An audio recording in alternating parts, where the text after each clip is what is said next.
오늘은 예레미야의 눈물. 예레미야의 눈물은 바로 오늘 시대에 우리 믿는 자들의, 저와 여러분 우리들의 눈물이 되어야 될 줄로 믿습니다.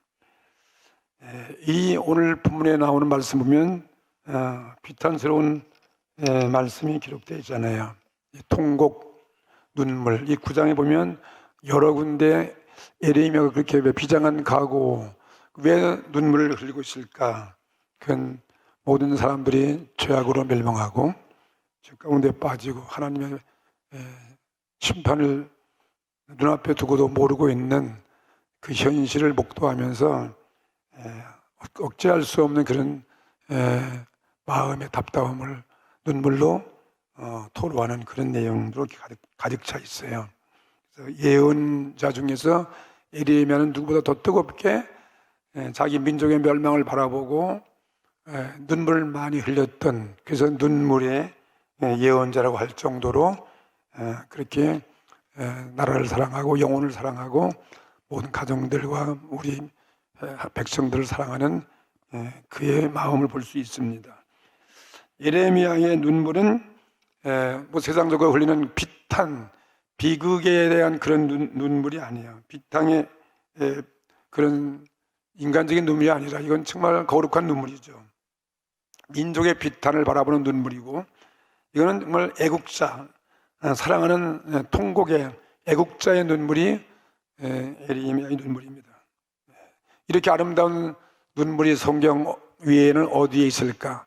다 사랑에 울고 비극에 울고 동정에 울고 자기 신세에 울지, 이렇게 정말 영혼들을 위해서 하나님을 기쁘게 하는 이런 눈물이 있을까? 그런 자가 없죠. 오늘 저와 여러분은 눈물을 흘려본 지가 꽤 오래된 것 같아요. 언제 눈물을 흘려봤을까요? 뭐 실현당해가지고 사업 안 돼가지고 억울해서 뭐 그런 눈물 좀 있을지 모르겠지만, 참 주님의 은혜를 감격하면서 그 은혜에 목말라서 감사해서 흘려본 눈물이 언제인지 한번 기억해 보시기 바랍니다. 뭐 사막이 따로 있는 것이 아니라 우리의 가슴이 사막이고 우리의 눈에 눈물이 없는 게 사막인 것 같아요. 공기가 건조해서 그냥 눈에 눈물이 없어가지고 뽀송뽀송한 그런 것 같은 느낌을 느끼지 않습니까? 예레미야 눈물은 자기 불행을 탄식해서 우는 눈물이 아니에요.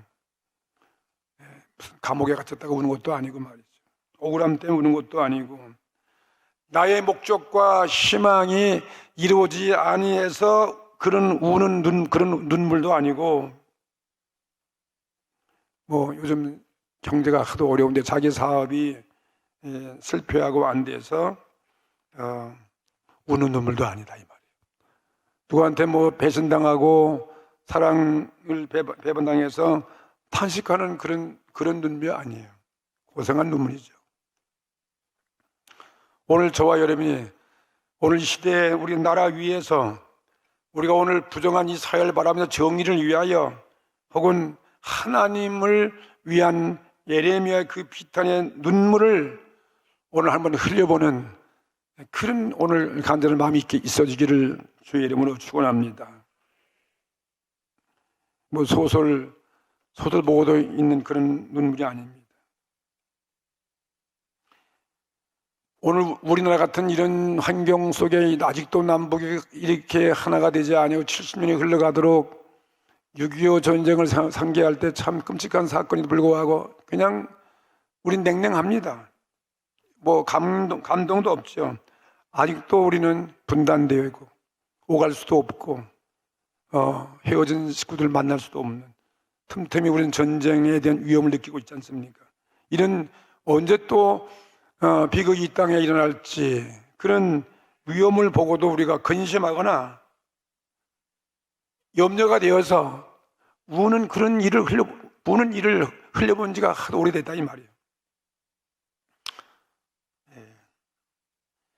날마다 매스컴에 보도되어지는 우리의 죄악성을 바라보세요. 우리 사회 모습, 북한의 실정, 비극을 보고 우리는 정말 마음을 안 됐다 그러면서도 울기는 고사하고 오히려 흥미를 느끼면서 그냥 이야기에 뉴스로만 지나버리는 그런 경우가 있지 않습니까? 오늘 우리는 이 말씀을 생각하면서 얼마만이라도 나라 위해서 우리는 눈물의 기도를 해야 되겠다. 눈물 기도를 하고 옛날 뜨거웠던 우리 신앙의 모습으로 돌아가야 되겠죠. 정말 옛날에는 기도 많이 했었거든요. 저도 그렇고 저도 찬데 모습은 오늘 탄식하지 않을 수 없는 거죠. 옛날에는 그렇게 사모하고 그렇게 기도 많이 했어서 말이죠. 이와 같은 축복을 누리는데 지금 그런 감정이 사라졌어요. 그냥 영이 다 싫어졌어요. 영적으로 싫어지고 정말 에스겔 골짜기에 마른 뼈와 같이 됐다 이 말이에요. 바삭바삭 빨라 쓸모없는 이 마른 뼈가 무슨 소용이 있어요. 오늘 뼈만 가득한 이런 우리 현실이 아니겠는가 하는 것을 볼 수 있습니다.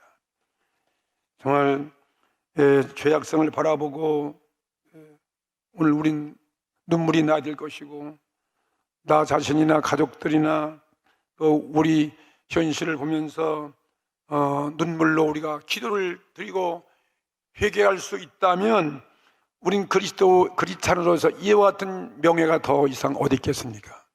최고의 자랑이고 최고의 명예이고 최고의 행복이 될 수 있습니다. 예레미야가 어찌하여 그렇듯 비탄의 눈물을 흘렸는가? 그것은 오늘 읽은 그대로예요. 백성들이 서로가 믿을 수가 없어요. 집집마다 거짓말밖에 없어요. 이웃 사람 말 듣지 말라는 거예요. 세상 사람의 말 듣지 말라는 거예요. 예. 그러다가 서로 불신 그들 속에 다 우상 숭배가 있고 사탄이 그들이 지배하고 있고 사탄이 인도한 데 살아가는 그런 세상 사람들 바라보고 우리가 좋아하고 듣지 말라는 거죠. 그건 다 괴유리고 술수가 있는 것이고 거짓말이고 그로 인해서 백성의 죄악의 절망적인 그런 상태를 우리는 봐야 됩니다. 예레미야가 그걸 보고 있는 거예요. 2700년, 500년 전에 있었던 그것이 오늘 우리 현실 동일한 똑같은 현실이에요. 지금도 똑같은 그때 있는 그 현실이 오늘 우리에 있는 이 현실인 것입니다.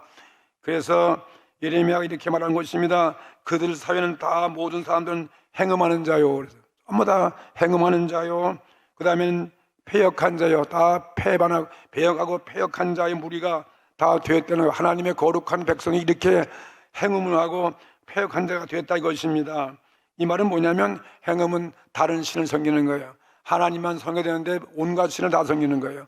모든 세상에 좋아하는 그 신을 다 섬기기 때문에 영적으로 행음하는 거예요. 육적인 행음의 죄악만 무서운 것이 아니라 영적인 행음은 더 무서운 거예요. 이건 더 큰 죄라고 지적하는 것입니다. 다른 신을 섬기지 말고 하나님을 떠나 반역하는 패역한 그들의 죄를 바라보고 우는데 오늘 우리 현실은 어떻습니까? 나라마다 어떻습니까? 미국은 어떻습니까? 저 유대민족은 혹은 구라파의 주의 복음이 지나갔던 모든 나라들은 어떻습니까? 우리 요 근래 가장 하나님의 은혜 받는 우리 한국은 어떻습니까? 북한은 어떻습니까? 울어야 할 때죠.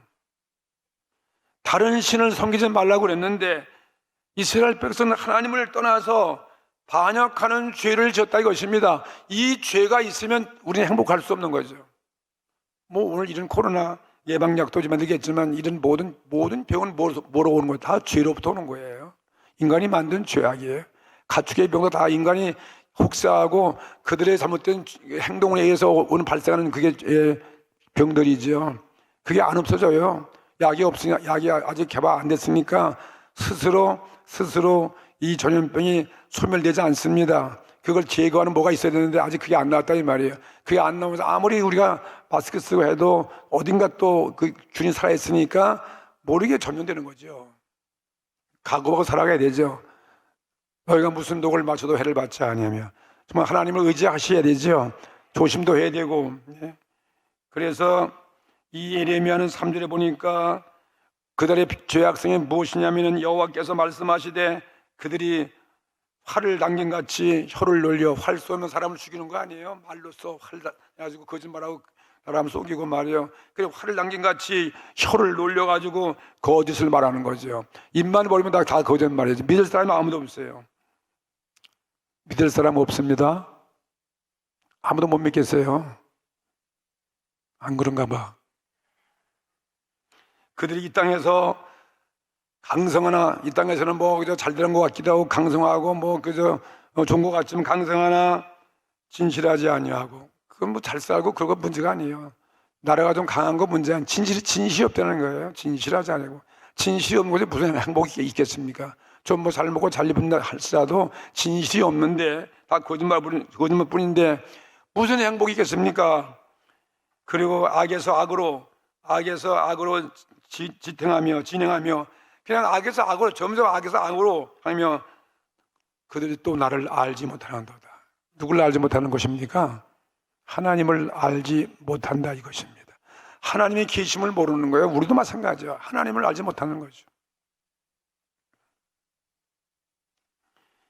이 모두는 하나님을 알지 못하는 데서 온다는 거예요. 하나님의 계심을 우리가 확실히 안다면 그런 일을 할 수가 없는 것이고 하나님이 우리 안에 좌정하시고 우리 안에 성령이 와 계시면 그런 일을 할 수 없는데 성령이 떠나가고 하나님이 안 계시니까 이 현실은 절망적인 상태를 바라보게 되고 에레미야는 견딜 수가 없어가지고 그래서 이런 죄악된 세상 사람을 떠나서 홀로 고독하게 하나님과 깊이 만날 수 있는 기도의 처소, 기도의 골방이죠. 기도의 골방. 외로운 것 같지만 그게 가장 안전한 곳이거든요. 피난처예요. 거기서 하나님께 기도하는, 눈물로 기도하면 하나님의 능력을 줘서 응답하셔서 내가 알지 못한 그 비밀을 알게 할 것이고, 그리고 거기서 정말 힘을 길러가지고 하나님 주신 사명을 위해서 자기가 살아가는 모습을 보여주고 있는 것입니다. 오늘 우리가 그렇게 돼야 되죠. 1절과 2절 말씀이 그 말씀이에요. 어찌하여 내가 어떻게 하여야 내 머리는 물이 되고 눈물의 사람의 머리가 온통 눈물이 돼. 어찌해야 내가 눈물이 흘릴 수 있겠는가? 눈물이 없으니까요. 눈물이 돼. 온통 생각이 눈물바다가 되는 눈물이 되어지고 내 머리는 물이 되어지고 내 눈은 눈물 근원이 될고 정말 눈물이 없어요. 탄식하는 거예요. 오늘 내 눈이 눈물로 글썽이고 회개의 눈물로 가득한 어떻게 눈물의 근원이 될 날 말하지 않을 것인가? 그걸 말하고 있는 거죠. 그렇게 되면 왜 그렇게 된 이유가 무엇입니까? 살육당한 딸이 이스라엘 백성이에요. 하나님 자녀니까 내 백성을 위하여 주야로, 그래서 내가 주야로 고급하리로다. 주야로 내 백성의 모습을 바라보면서 주야로 내가 눈물 흘리며 기도한다 이것입니다. 참 아름다운 모습이죠. 하나의 시와 같은 거죠. 어찌하면 또 내가 광야에서 2절이죠. 광야에서 나그네의 유할 곳을 얻을고, 광야에서 이제 이 생의 광야예요. 이 광야 아무도 없어요. 잘 곳이 없어요. 백성을 이 나그네 유할 곳이 어디냐? 이 세상이 바로 광야 같은 곳에서 하나님 앞에 단둘이 만날 수 있는 그러한 광야 같은 곳으로 갈 수 있을까? 얻을고, 그렇게 되면 내 백성을 떠나서 가릴 것이다. 그들은 다 행음하는 자요 패역한 자의 무리가 되미로다. 이렇게 그 시대의 모습을 말하고 있어요. 눈물에 대해서 말하고 있어요. 그러면 18절 말씀도 보게 되면 거기도 같은 이 눈물의 모습이 보여지고 있습니다. 그들로 빨리 와서 우리를 위하여 애곡하게 하여 우리의 눈에서 눈물이 떨어지게 하며 우리의 눈꺼풀에서 물이 쏟아지게 하라. 정말 오늘 이 눈물의 비가 와야 된다 이 말씀이죠. 눈물. 그 다음에 또 20절 말씀도 보세요. 부녀들이여 여호와의 말씀을 들으라. 여호와의 말씀을 들으라는 거. 여호와의 말씀을 들으라. 너의 귀에 그 입의 말씀을 받으라. 너의 딸들에게 애곡을 가르치며 각기 이웃에게 애가를 가르치라. 이게 뭐예요? 눈물의 회개를 하라는 거예요. 눈물로 다 고백하지 아니하면 안 된다 이 말씀 아니겠습니까? 오늘 이런 탄식은 현세의 죄악을 떠나서 예레미야 자기 홀로 그냥 속세를 벗어나 가지고 깊은 산속에 들어가 가지고 작은 암자를 꾸며서 참 세상은 요란하지만 자기 홀로 광풍 세월을 피하면서 은둔 생활을 한다는 그것이 아니라 이 말이에요. 정말 하나님 앞에 이 민족을 위해서 많은 사람들의 죄악을 위해서 애절하게 부르짖는 그러한 눈물이 회개의 기도가 필요하다 그것입니다. 그래서 내가 힘을 얻고 위로를 받고 능력을 받아서 그래서 자기가 새롭게 되어서 그 민족을 위해서 예언자의 사명을 감당하기 위함이라고 그렇게 말하고 있는 것입니다. 오늘 하나님으로부터 새 힘을 받아서 하나님 위에 쓰임 받기 위해서 그런 눈물의 기도를 드린다 이 말씀이에요. 쓰임 받기 위한 거예요. 나라를 위해서 쓰임 받고 가정을 위해서 쓰임 받고 교회를 위해서 쓰임 받고 하나님 나라 복음을 위해서 쓰임 받는 그런 자가 되기 위해서요. 그는 우리 오늘 눈물의 기도밖에 없다 이것입니다. 첫째로 이 백성들의 죄악으로 인한 하나님의 심판이 어떤 것인가를 말하고 있어요. 하나님은 우리가 아무리 손민할지라도 우리가 게을러 나태하고 영적으로 시들어지고 회개치 아니하고 그러면 우리도 별 수 없이 하나님의 환난과 시련과 심판을 받을 수밖에 없다 이것입니다. 봐주는 게 없어요. 공의의 하나님이 물론 회개하면 그래서 사랑의 하나님이니까 그래서 용서와 구원을 하는 것이지 그냥 무조건 다 우리가 통과되어지고 봐주는 게 아니다. 하나님의 심판이 너희 선민들의 백성으로 인해서 하나님의 심판이 무엇인지 아냐 그걸 말씀하고 있는 거예요. 그들의 죄악이 뭐냐? 우리들의 죄악이 뭔가?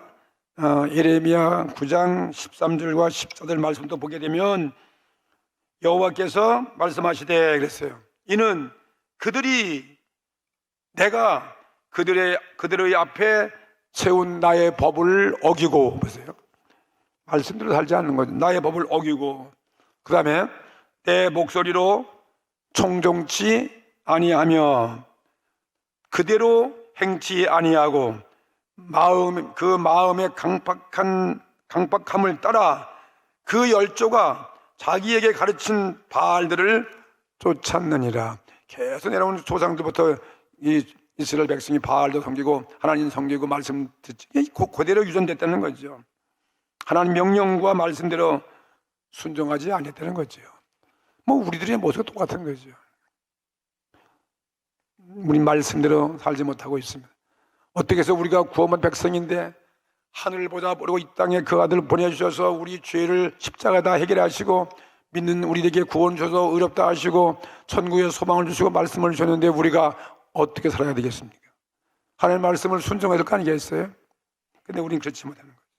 말씀대로 순종치 아니하고 부모들이 조상부터 내려온 그 우상숭배 그 전통과 관습에 의해서 하나님 대신 우상숭배하도록 너희들이 자녀들을 잘 못 가르친 거 아니겠는가? 자녀들에게 잘 못 가르친 거에 대한 그런 죄. 성경은 대대로 문설주의 말씀을 속이고 자나깨나 일어서나 가르치라는데 안 가르쳤다 이 말이에요. 우리의 후세들을 잘못 가르쳤다는 거죠. 그 나라가 이렇게 결국은 마지막에 와서 하나님의 심판을 받게 됐다 이 말씀인 것입니다. 하나님 말씀 순종을 본을 보여야 될 것이고 자녀들에게 가르치지 아니하면 그 결과가 뭐냐? 자녀들에게 행복이 아니에요. 비극이라 이 말이에요. 그 시대에 세상을 따라가고 세상 문화를 추구하게 하고 세상 소랑을 다 똑같이 좋아하고 이 시대의 바알 우상을 섬긴다니만 이 시대의 바알신이 아니면 이 시대의 바알신이 뭐예요? 이 시대의 바알신 그때도 하나님 기뻐하지 않는 그들의 죄악상을 이렇게 지적했습니다. 근원적인 죄악은 하나님 말씀보다도 세상의 말을 더 믿는 거예요. 성경 말씀보다도 과학의 말을 더 믿는 거예요. 학자의 말을 더 의지하고 박사의 말을 더 의지하고 교수의 말을 더 의지하는 것입니다. 그리고 사탄의 말을 따라가는 거예요. 사탄의 말을 더 좋아하는 거지요. 에덴 동산에서 우리의 조상이 범죄한 저 똑같은 거예요. 아담 하와가 하나님 말씀만 듣지 아니하고 뱀의 말을 듣고 따라간 것과 똑같다 이 말씀입니다. 여러분 사탄의 말을 따라가면 그 결과 마지막 종착역이 어디겠습니까? 결국은 지옥이죠. 지옥. 예수님 눈이 얘기하고 성경에 말하고 있는 사탄이 그들을 보호하고 사탄이 그들을 다스리고 사탄이 그들을 인도하고 사탄과 함께 영원히 살아갈 그런 그 사탄의 세계로 마지막은 그게 심판이고 그게 우리 멸망이고 그게 바로 바로 우리의 죽음이 아니겠습니까? 죽음에 이르는 병이죠. 그래서 15절과 16절 또 이렇게 하나님의 심판이 이렇게 임한다. 하나님의 심판은 이런 것이다 하는 것을 예레미야가 그래서 눈물로 지금 호소하는 거죠. 15절과 16절 말씀을 보시게 되면 좋습니다. 그러므로 만군의 여호와 이스라엘의 하나님 내가 말하노라. 누가 말을 합니까? 하나님의 말씀을 선포하는 거예요. 하나님의 말씀이 성경을 통해서 예언자를 통해서 성령을 통해서 우둔 자연 과학의 법칙을 통해서 우리에게 닫은 우리가 못 듣는 우리 죄악 때문에 우리가 들리도록 말씀 끊임없이 날은 날에게 밤은 밤에게 전파하는 사실을 믿으시기 바랍니다. 내가 말하노라. 이건 그때나 필요해요. 지금도 우리 이 말씀 똑같은 거예요. 보라, 내가 그들 곧 이 백성에게 너희들 죄악에서 그렇게 순종치 아니하고 그렇게 잘못 가르쳤기 때문에 너희들의 자녀들이 이 백성에게 쑥을 먹인다는 거예요. 쑥을 쓴 것을 먹이는 거예요. 쓰게 아프게 한다는 거죠. 쑥을 먹이며 독한 물을 마시고, 독한 물이 마시는 게 뭐예요? 다 전염병, 다 병이죠. 독한 물을 마셔서 죽게 만드는, 병들게 만들고, 그 다음에는 그들과 그들의 조상이 알지 못하던 이 백성들이 너희들 이스라엘 백성이 알지 못했던, 백성이 알지 못했던, 조상이 알지 못했던 열국 중에 모든 나라 중에 그들을 해치고 열국으로 포로 잡혀간다는 거예요. 바벨론으로 망하고 아수르에 망하고 뭐 여러 나라에 망하고 애굽에 망하고 다간 그들을 해치고 진멸되기까지 그 뒤로 칼을 보내리라 하셨느니라. 칼을 보내는 칼. 이게 망하게 하는 칼이잖아요. 하나님이 이런 칼을 보내면 우리가 뭘로 막아요? 이걸 무슨 과학의 힘으로, 지식으로, 무슨 어떤 인간의 도덕으로, 인간 노력으로 안 되잖아요. 우리 살기로는 오직 주 예수보다도 귀한 것 없네. 오늘 이 찬양이 필요한 것입니다. 주의 말씀을 무시하고 사탄의 말, 세상의 말을 따라간 이 심판의 모습을 예레미야는 눈물로 좀 예언하는 것이고, 이를 위해서 비탄의 눈물을 흘리는 것이다. 이게 그들의 죄악에 대해서 하나님의 심판의 모습이에요. 오늘 인류가 당한 이 모습도 똑같은 게 아니고 무엇이에요? 꼭 전쟁 나면 말할 것도 없는 것이고, 눈에도 안 보이는 형체가 있어야 뭘 알지. 피할 수, 코로나가 보이기만 하면 도망갈 텐데 보일 모양도 없고 보일 수가 없잖아요. 현명으로 봐야만 아니까요. 전 세계가 좀 난리요. 아직도 머물지 않아요. 하루에 미국까지 자세는 그런 최강국이요, 선진국 같은 그런 나라도 하루에 5만 명이 말은 됩니까? 5만 명씩 확진돼 나간다는 어린이 말이에요. 그래도 못 깨닫고 마스크도 안 쓰고 말이에요. 교만해갖고 말이에요. 그러니까 교만은 걸 하나님이 치시는 모습이죠. 두 번째는, 그러면 예레미야가 그들의 백성의 죄가 무엇인가 더 자세하게, 그들의 그럼 반역한 죄가 무엇인가, 그들의 잘못이 무엇인가, 그것을 회개하라는 것입니다. 하나님의 심판을 받은 그 죄가 무엇인가, 심판받게 한 그 죄가 무엇인가, 그것을 보여주는 거예요. 예레미야 9장 23절에 보면 거기 가장 9장에 하나님의 이 예레미야가 지적한 죄의 모습이 뭐냐면은 9장 23절 보겠습니다. 여호와께서 이같이 또 말씀하시는 거예요. 이건 예레미야가 말씀이 아니라 여호와가 말씀하는 거예요. 하나님 말씀하시되, 지혜로운 자는 그 지혜를 자랑치 말라. 오늘 우리 주신 말, 지혜로운 자는 지혜가 있어요. 사람이 배워서 인간의 지혜로운 자는 그 지혜를 자랑하지 말라는 거예요. 지혜가 무슨 우리를 살립니까? 소용없어요. 코로나 앞에 무슨 그 지혜 갖고도 이기겠습니까? 자랑하지 말라. 그 다음에 두 번째는 용사는 강한 힘의 무기를 만드는 거예요. 강한 나라예요. 이 무기는 용사는 그 용맹을 자랑치 말라. 그냥 북한은 맨날 핵무기만 갖고 살고, 핵무기만 있으면 살 줄 알고 해요. 핵무기만 있으면 다 되는 줄 알아요. 그렇지 않습니다. 백성이 따라주나요? 경제가 뒷받침되나요? 온 나라가 다 거기를 망하게 하고 물자를 안 보내는데 어떻게 무기 갖고 사용도 못하는데 뭔 소용이 있어요? 그러니까 우리에게 주시는 이 말씀 똑같은 거예요. 이건 예레미야 그 시대가 주는, 이 시대에 주는 말씀이에요. 무기 가진 자여 무기를 자랑하지 말라 것입니다. 그 다음에 또 뭡니까? 예? 용사는 그 용명을 자랑하지 말라. 그 다음에는 뭐예요? 세 번째는 부자는 돈이 돈, 다 경제 무슨 무역 수출 부자는 그 부함을 자랑치 말라는 거예요. 그것 때문에 너희들 심판받는다 있는 거죠. 옛날 뭐 경제 부흥 막 어머니들이 그 시에도 이 어머니들이 말이야 가정에서 어머니들이 하나님 말씀대로 살고 본을 보여주고 순종하고 자녀들에게 신앙 교육을 못했기 때문에 그 어머니들이 지식 사랑이 그 당시에도 있었어요. 지식을 좋아해요. 그 당시에도 부자를 좋아해요. 그 당시에도 용맹한 자를 좋아해요. 힘 있는 권세를 좋아해요. 그 시대에 이스라엘 어머니들이 하나님의 신앙과 교육 말씀을 저버립니다. 우습게 하는 거예요. 예배 드리는 거 우습게 하는, 교회 버리는 거 우습게 하는 거예요. 말씀을 버리고 저버리고 세상의 학문, 참 공부해 산다, 배워야 산다 해서 학문이나 출세나 권력이죠. 그 다음엔 돈을 우상처럼 섬겼다는 거예요. 꼭 뭐 바알신과 아세라신만 우상이 아니라 그것만 없나냐, 이런 이것도 무서운 보이지 않는 우상이라는 거죠. 지식, 권세, 돈. 그 시대도 똑같은 신이에요. 이 시대는 더 말 것도 없고. 실로 이 말씀은 예레미야의 위대한 말씀인 것입니다. 이건 세상 사람들이 제일로 아는 것이지 우리 믿는 자가 제일로 아는 것이 아닙니다. 물론 우리도 필요한 것이지만 이게 제일이 아니에요. 이걸 자랑한 것이 못 되는 거예요. 우리는 하나님만 자랑하라는 거죠.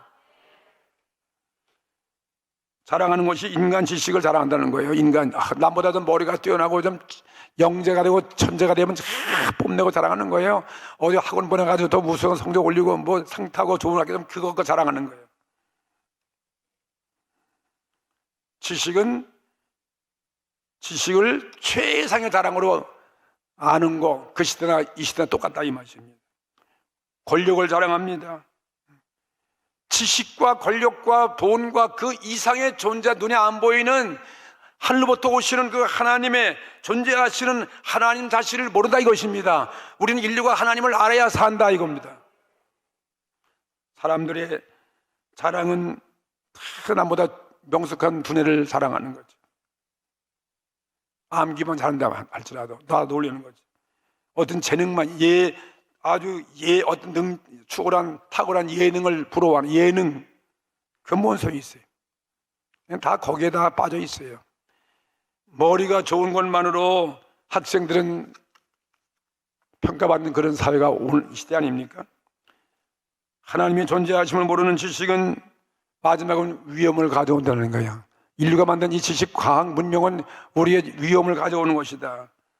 물론 뭐 필요한 건 필요하지만 위양면 명석한 것도 하지만 그 자체는 나쁜 거 아니지만 그것을 하나님처럼 하나님을 그것 때문에 하나님을 믿으니까 문제라는 거예요. 하나님을 무시해버리니까요.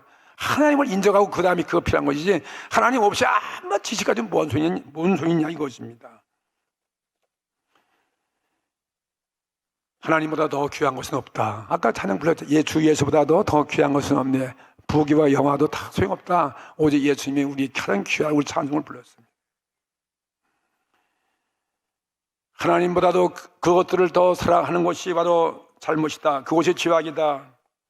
지식 그 중에 그것이 지식이 도리여 그것이 쌓이면 그것이 지식 때문에 나타나 미쳐버리고 그것 때문에 바보가 되어지고 그것 때문에 패가 망신하고 불행한 마정을 맡으는 것, 사람을 파괴하는 그 위험성을 갖고 있는 게 그 지식이에요. 교만 때문에. 그것 때문에 하나님 절대 안 믿으니까. 결국은 우리를 불행하게 만드는 거죠. 또 용맹, 권세, 명예, 병력, 무력, 권력, 강대국들이 다 무기와 병력 증강에 온 세계가 열을 올리고 있지 않습니까? 지금 군비가 제일이다. 군비가 우선이고 그래서는 하나님 존재를 부인하는 나라는 오래 갈 수 없는 거죠. 세 번째 뭡니까? 돈이에요. 돈 없이 우리는 아무것도 할 수 없다. 모든 생활 행복이 기초는 돈이다. 그러니까 돈이 하나님이다 이것이. 정치도 돈 없이 할 수 없고 교육도 안 되고 뭐 군대도 있으나 마나 그거 다 그렇지만은 돈으로 빛나는 세상이 됐지만 돈이 우리에게 다는 아니다. 우리는 하나님이 있어야 된다는 거죠. 그래서 오늘 그것을 예레미야가 지금 시작하는 거죠. 지식도 용심도 부자도 자랑할 것이 못 된다면, 그럼 우리들이 자랑할 것은 무엇인가?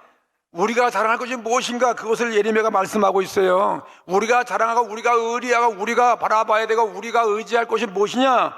예레미야 9장 24절에 그거예요. 자랑하는 자는 이것으로 자랑할지니, 자랑하는 자는 무엇으로? 이것으로 자랑할지니, 곧 명철하여 나를 아는 것과, 명철이 하나님 알기 위해서 공부하는 거예요. 지식도 하나님 아는 것과 나 여호와는 어떤 사람인지 아느냐. 인애와, 다 같이 인애와 공평과 정직을 땅에 행하는 자인 줄을 깨닫는 것이니라. 나는 이 일을 기뻐하노라. 여호와의 말이니라. 하나님이 기뻐하되 하나님이 이걸 기뻐한다는 거죠. 하나님을 아는 지식이라, 명철을 공부해서 하나님 알아야 하잖아요. 하나님 어떤 분인가? 그런 걸 아는 인애와 공평과 정직. 자랑할 것이 있다고 하면 그거 제일로 명철하여 하나님을 아는 것이 우리가 자랑할 것이고, 예? 하나님을 그래서 알고 하나님을 경외하고 하나님을 예배하고 하나님의 지식의 근본이라는 거예요. 하나님 지식 근본이에요, 그분이. 두 번째는 무엇입니까? 하나님만이 하나님은 인애가 있으신 분이에요. 우리를 사랑하신 거예요. 하나님만이 공도가 되어지고 하나님이 공의를 세상에 행하신 분이심을 알게 할 것이다. 이것을 모르는 백성은 결국은 망한다는 것입니다. 인류가 달성한 최고의 학문, 세계를 개혁한 최대의 어떠한 세력, 운동, 인류에게 임한 최대의 복지는 모두가 이것이 하나님의 은혜로 된 거 아니겠습니까? 지금 잘 사는 게. 근데 그 하나님을 모른다는 거죠. 복을 줬는데 하나님 없는 이 세상의 지식, 바벨탑, 이 세상의 제국, 모든 제국들, 애굽 제국, 로마의 제국, 엘라의 제국 다 역사가 증거하고 있어. 다 멸망했어요. 흔적도 없다 이 말이에요. 얼마나 못 갔어요. 몇 배니 못 갔어요. 오늘날도 지식에만 의존하고 몸을 망치는 사람이 얼마나 많습니까? 오늘날도 돈에 비친 사람이 망한 자가 최후에 비천한 자가 얼마나 많습니까? 권력에 의지해서 망한 사람이 얼마나 많은 것을 우리는 보고 있지 않습니까? 예레미야가 말하는 것은 오늘 우리 시대에 말하는 것과 똑같은 거죠. 명철이라는 것은 하나님의 정의, 하나님을 알고 그분의 정의와 그분의 인애와 정직을 알고서 순종하는 것이다, 이것입니다. 그렇지 않으면 하나님의 심판이 임한다. 개인이든 가정이든 국가든 마찬가지예요. 그래서 예레미야가 지금 결론적으로 말하는 것만 말씀드리겠습니다. 결론적으로 하나님은 어떤 분인가를 외치는 거예요. 하나님은 어떤 분인가? 예레미야 9장 25절부터 26절. 하나님은 심판하신 분인데 보세요. 25절 이하에 여호와께서 날이 이르면 할례 받은 자와 할례 받지 못한 자를 내가 다 벌하리니. 이게 뭐 뜻이에요? 이스라엘 백성 다 할례 받았어. 이방은 할례 안 받. 이스라엘 백성이나 이방 사람이나 다 똑같다는 거예요. 나은 게 없어. 그러니까 다 내가 벌하리니. 크리스찬이 나야 되는데 나은 게 없어요. 그러니까 다 벌 받는 거죠. 그 다음에 또 보세요. 곧 애굽과 곧 하나님이 벌하는데 애굽, 그 다음엔 유다가 누구예요? 이스라엘 백성이에요. 유다와 그 다음엔 또 어디요? 에돔 나라도 마찬가지요. 이후에 암몬 자손과 그 다음에 그 이후에는 모압 자손과 다, 그 다음엔 또 주위의 모든 나라죠. 광야에 거하여 머리털을 뭐야? 모지게 깎은 자들에게와. 그 당시에도 머리털 깎는 것도 무슨 그 종교 법칙에서 머리털 깎은 강한 자가 있기도 하고, 그 다음엔 또 어떤 자입니까? 머리털을 모지게 깎은 자들에게와. 그 다음에 대저 열방은 할례 받지 못하였고 이스라엘은 그 마음에 할례를 받지 못하였느니라. 다 똑같이 하여튼 간에 공평하게 하나님은 이런 실현이 있는 것이다. 할례 받는 이스라엘도 할례 없는 이방 사람도 수염을 깎은 국민도 깎지 않은 국민도 작은 외묘적인 신앙에 관계없이 작은 하나님은 정의로서 심판하시는 분이라는 거예요. 그러니 우리 마음이 변화가 일어나야 되겠죠. 회개가 필요한 것이죠. 마음의 변화와 회개를 따르지 아니하고 많은 종교의식가 더 효과가 없다는 거예요. 외면의 지식도 필요 없다는 거죠. 힘과 부는 자랑할 것이 못 된다 이것입니다. 동시에 종교의식도 의지할 바 못 된다. 오직 의지할 것은 영과 진리로서 하나님을 인정하고 알고 예배하고 하나님께 어떤 분이냐, 인애와 공의와 공도를 행하는 그분임을 확실히 알아서 우리도 정의를 따라서 행하여 하나님 앞에 돌아오고 자비를 베풀고 겸비하여 하나님께 동행하고 하나님의 의를 사모하는 이 백성만 구원받는다 이 말씀이에요. 오늘 다 같이 말씀도 생각하면서 주님 앞에 합심해서 기도드리십시다.